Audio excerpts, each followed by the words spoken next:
Welcome to Cage Minds. Micah Frankel. Support what we're doing at cageminds.com. Picking up some t-shirts from Zia Prince. You can find the Cage Minds exclusive there. And also energy drink. Check out our friends at Dubby. We got 10% off with the checkout code Cage Minds. And today I have an incredible guest. I got to meet this gentleman earlier this year at International Fight Week. We saw him, UFC Edmonton, extended to now a five-fight win streak. Aiemann Zahabi, thank you for the time. How you doing, sir? My pleasure, man. Thanks for having me on. I love to come on the show. It's truly my pleasure. Great to talk to you once again. And man, what a big weekend you had last week. So I want to start off with what was that like fighting in Canada? Because we know it's not every day that the UFC returns there. Yeah, I know it's great. I had a good pop when I knocked out Eric Kilang in Vancouver, and I was hoping to get that similar kind of love in Edmonton. And man, I got a really good pop even at the weigh-ins on the Friday, and then on Saturday when I was in the octagon, they were chanting Zahabi, Zahabi in the beginning, and then at the end of the fight. So it was really cool to get the love from the fans, and everyone was happy that I won. And it's just a great experience for me to get that hometown feel. I just hear you talking about it, I'm like, that's cool. That gives some little chills. Like you're hearing your name from 16,000 people. That had to be like some goosebumps there. Yeah, it was amazing. It's like it's not a feeling you can buy because even if you do compete in the arena, it's not for sure that they're gonna be cheering your name. They might always be cheering for the other guy. So it's like a surreal feeling. Like even when I got back to the hotel at night, when like everyone left my room, I told my cornerman Neil, I'm like, man, I can't believe we just did that today. It was really what an incredible experience. When you have an experience like that, how do you stay so focused? And I consider you a madman for this. I think I'm looking on Instagram in between fights and there's Eamon posting a video and it's like 30 minutes later and you guys are already critiquing your fight. There looked to be no time for celebrating. Yeah, listen, we do that every fight, win or lose. We go straight back to the room and we watch the fight. Or even sometimes if it's in Vegas, like before I do my celebratory photos, we watch the fight. Because I want to know then and there, like I want to know why I did what I did and what went right and what went wrong. And I just feel like it helps me solidify for the next time. So what did you feel re-going through it, looking back at it so Yeah. quickly? How did you feel? You heard what the judges felt, you heard what the fans felt. How did you receive your performance? I thought it was great. Actually, my brother Faraz was shocked when we rewatched, like when we watched it after, that they gave him round three. He's like, how can they give him round three? I scored so much damage in round three. Like to our understanding, the number one criteria is damage, and only if that is equal, they go to the next criterias, right? So I blooded him up. I cut his right eye open in the third, and in round two, I shut his left eye. And like round one was close, but I finished with an exclamation mark with that head kick. I did like a three-strike combo right at the end, and it was like the most impactful thing of the round. So I really felt like the 30-27 judge got it right. So that was good. And then a couple of mistakes here and there, like we picked up on he shot well under my one combo there in round two, I think it was, and he got to my waist. So I had to do some quick thinking. The way he had my waist, I originally was thinking I got a Granby out of this, but when I went for the Granby, he unlocked his hands and went for the counter. So then I said, "Oh, then it's gonna stand up. If he lets go, I'm gonna get up, man." And then I did, and I was happy that DC appreciated that little fake out I did. Right, I was going to ask you in that moment, was it a fake out or was it a feeling? Did you intend to roll? I intended to roll, but he went so hard for the counter that I was like, "Oh, I'll just go back to standing up now." Like I read his response, so and then I switched decision. Pedro Munoz comes in and he's heralded for his power, his durability. You're having such success in there.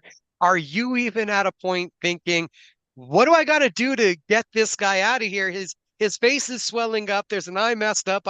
I've caught him. He's still trying to take my head off. What is happening here?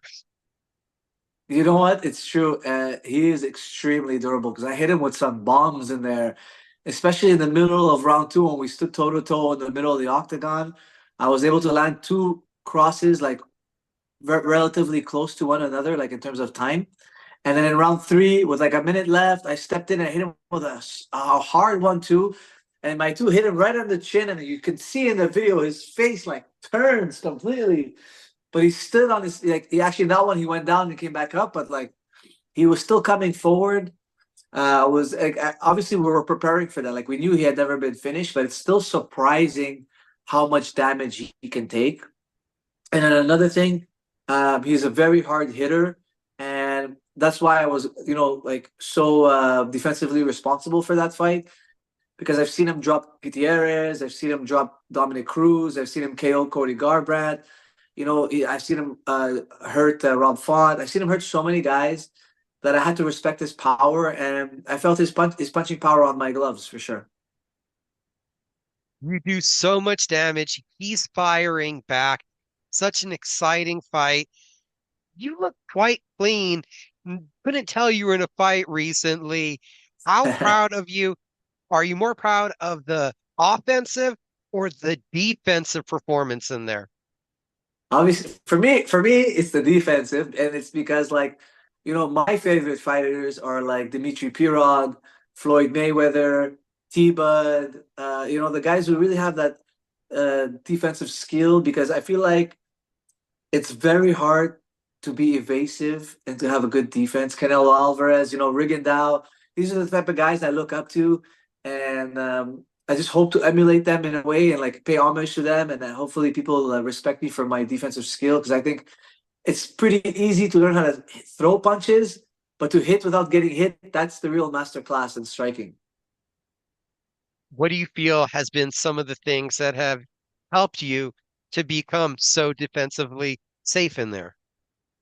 Yeah, well, after when I got KO'd, I had to find different ways to cope with that and come back and be able to fight fiercely. Like when I fought Vince Morales, I fought like a shell of myself, and honestly, I regretted that performance more than the performance where I got KO'd. Because at least when I got KO'd, I fought to like my best ability and I fought as hard as I can. It was just my ego. Like I just thought he couldn't hurt me, so I let my guard down. And that win hurt a lot less than the Vince Morales fight where I took my foot off the gas pedal. So I was like, you know what? How can I find that balance between the two of being able to like still come forward, still fight, but like not get knocked out because I'm an egomaniac. So it's mostly like I feel like an emotional thing, and like just how to deal with the stress. And I just feel like the last five fights I've been piecing it together. And I'll be honest, this fight against Pedro, I think mentally I was at my best, and I also performed at my best. I had a good balance of offense slash defense. When you were heading into the fight, preparing for it, was this like a moment for you? Because this is a guy that's a name that's had a number next to himself Yeah. frequently. He's been there in the rankings. So I feel like this had to feel like a pinnacle for you, like a clear mark. Yeah, I'm so grateful to Sean Shelby and UFC for giving me such a big name. It's really the opportunity I needed, and I feel like I hit a home run with it. I feel like I did a really good job. The only thing missing was to actually finish him, like to KO him or TKO him or something like that. But I still feel like my performance was appreciated by not only like fighters but the fans because it was a good mix of offense and defense. And like I was telling my mindset coach for this camp, he had asked me to make a list of things that separates me from the guys in the top 15, and I couldn't come up with any other reason other than opportunity. So I'm glad that I got it and I was able to bring it home. Mindset coach. How long has he been a part of the coaching staff for? Only 2 months, only 2 months, but it was nice to have. Honestly, like I feel like it gave me that extra little edge to be more free mentally in there. And like I think this was the fight. I'd have to double check, but I think it's the fight I landed the most strikes ever in the UFC. And in terms of like for me, like my personal best of output. So I'm really happy with that, and I'm going to continue to work with him, and hopefully we can unlock even better performances. What has it been about having somebody in your corner like that that you're able to talk to that you feel has been helpful? Oh, what I like about it is that he helps me see me the way my teammates see me. It's like my teammates saw me as better than I saw myself. And I was always like kind of like not negatively critiquing myself, but I never saw my potential. and talking with him every week and doing the exercises he has me run through really helps me see how good I am, and I get to fight at my max potential. And I really like that feeling because it helped me like deal with the butterflies better. I found as well for fight week, and things were a lot less stressed. Like the stress is there, but the stress I was able to manage it a lot better, and it made for a much clearer mind for me on Saturday night. I love it. I love all the benefits that it's presented you and taking that mindset. I'm sure many people watching though, they're gonna question like I do. It took you till 2 months ago. It took you before fight, which you didn't know how bad of a man you were yet.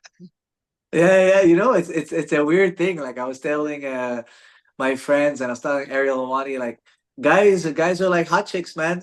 You know, when another hot chick walks in the room, you don't feel so hot. You know, you feel like, oh no, she's got more than me. You know, and then when we're good fighters, when we see another guy who's performing well, we're like, oh yeah, he's got so much more than me. Like, it's like it's a weird feeling that where we always see ourselves worse than everyone else. Like we'll big up other people, but we don't big up ourselves. And I'm learning to find that balance because like when I fought in New York, I was overconfident and I bigged myself up too much. So then I think I overcorrected and I saw myself much less than I should see myself. And with Mindset Mike, what he's doing is he's trying to like steer me so that I have that balance of like being more realistic and slash optimistic than being too negative, you know, and not overly egotistical. So that's really what it is. All right. Yeah, that's a couple different components there to put together. It really feels like there is though not being over egotistical, but it seems like there is benefits to having an ego in this sport though. Yeah, of course, because like you need to be optimistic. Like too much of a realist is not that good either, because you need to have that optimism that if you let's say for example, like if we're just talking, like imagine you get dropped in a fight and you're realistic, you're gonna be like, oh my God, I just got dropped, you know, like this is not looking good. But if you're a little bit more towards optimism, you're gonna be like, okay, I just got dropped, no big deal. I'm gonna get up, I'm gonna keep going, I'm gonna win the next couple of exchanges and I'll find my way back, you know? So you need that little bit of optimism, but you don't want to be such an egomaniac that where let's say for example, it's the same thing that happens, you get dropped and you're like, screw that. I'm just gonna walk right into him and I'll finish him now. And then boom, you get binged again. You're out cold, right? So that those are like just three different layers of how to respond. So I think realistic, but more towards optimistic instead of like egotistical. You know, you don't want to go too far. So it's like a spectrum almost of ego. Perfect point that you made there. You'll see it a lot. I can't think of what fight it was. It was on the same card as yours, but you saw that same point where there was someone landing with speed, and you could see the other guy was just getting angry. So he kept trying to Yeah. throw a big counter, and it was just not doing anything. Yeah, exactly. So that's what I'm talking about, like controlling your emotions, and also like really, it's like every fight, everybody that you're standing across from in that octagon is a puzzle, right? And you need problem solving skills to solve that puzzle. But if you've only got one hammer and you don't have any other tools to solve the puzzle, you're stuck with that one response, you know? So you need that emotional control, and you also have to be able to have different avenues of paths, like different avenues of victory, and you have to be able to sift through them in the fight and find the path of least resistance to skate on to the end zone and to get to the end to get to the victory. And that's why I loved you mentioning the mindset coach, because that's just another tool that you have there in the box that you're able to go to where not saying people that don't do it are limiting themselves, but like you said, the more options, the better. Yeah, yeah, of course, exactly. It's like a janitor with the key to every door in the building. You know, every problem you have an answer. But if you only got one key or a couple of keys, and those keys don't fit that door, you know, you ain't winning that night. Another key that was on your ring, I saw, because there's a whole huge picture to the puzzle that is building an MMA career, was getting yourself out there more and broadening the fan base. And you wanted to become more popular because we know that's one of the ways to get these opportunities. You really Yeah. had taken that with a purpose. How do you feel the response, the fanfare throughout the week responded to what you've been doing, your efforts? I feel like I've gotten really good feedback on even just like my interviews this week. A lot of my friends and family, obviously, this was like my most prestigious opponent, and so a lot of people were tuning in. They're really, really excited. Some friends and family of mine who haven't necessarily watched a lot of like my pre-fight week interviews before, and they all said I was well spoken, and they liked how I articulated my ideas and how I always had an answer to the different questions. So like so far, like the feedback has been really nice. And on my social media, I've gotten a lot more like likes and some new followers and things like that. So I think it's going well, and you know, it's just about consistency over time, even for social media. So I just gotta keep at it. So now in between fights, you're gonna see me do a little bit more of a push for YouTube videos and Instagram videos. So how have you been liking the YouTube world and dipping your feet Yeah, further into social media? I think it's fun. I really like it. You know, I love interacting with people. I just think sometimes people when you say or do something, they immediately want to rip your head off. Like I don't understand the purpose, but you know, I'm always up for dialogue and I'm always up for proving my side of the my point of view. And I'm up there to debate those guys whenever they're ready about the different things that we're talking about when it comes to fighting. We know that you have media work that you've also been Yeah. doing. Took off of that, obviously, for Fight Camp. Do you have anything planned for the future? Are you going to get back to media, or are you looking to keep the fight pace going quickly here? What's next up for you? Well, they actually Sportsnet called me. I'm gonna do a gig for them on Saturday, so that's nice. So they took a liking to me too, which is great. And so I'm gonna do like a post-fight recap for them at 10:30 on Saturday. Well, depending when the last fight actually finishes, you know, but like after the main event. So we're gonna do like a main card recap. I'm gonna do that with them, and then I'm gonna go see them in studio. They're like only like 5 hours away from me. So I think like maybe first weekend of December, I might go down there and shoot a few things for them, which is nice. And then I'm taking my family on vacation on Wednesday. So I'm not gonna think about the next fight till I get back. But on Wednesday, I'm going to Mexico 1 week just to like, you know, give my family a nice little reward because training camp was long and hard, and we're gonna go have some fun over there. I got to bring it up though. We're looking for the rankings. We're looking for somebody with a ranking for the next fight. Is that the plan? 100%. Somebody ahead of me though. Like I know it sounds selfish a bit, but I'm ready to take one more ahead of me before I give somebody a chance. Like I feel like I just got in. Maybe somebody ahead of me. You know, be nice to fight. I heard there's a rumor that they might be coming to Canada in the first quarter of 2025. And if they come to Canada, I will finally getting some traction here, and it'd be nice to have my name Canada.